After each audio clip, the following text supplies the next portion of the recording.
Okay, how do you install a font on your computer? There are a few different websites you can go to use this. My favorite is DaFont.com. There's 1001fonts.com as well. There's a whole bunch of different fonts. You can see the different themes and different types of fonts up here. You can look through them and kind of see your fonts that you might want. If you like your font, you'll hit download right here.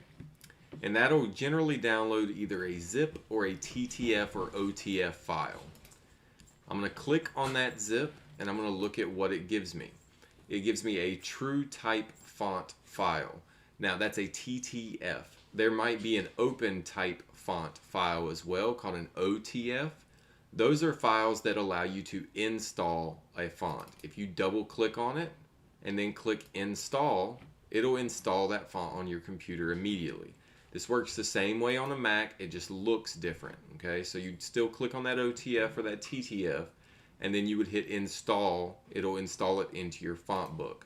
That font will now be immediately available for me in whatever program I'm looking to do. So if I go back to Photoshop here, and I type in what it was called, that font is now available in Photoshop immediately.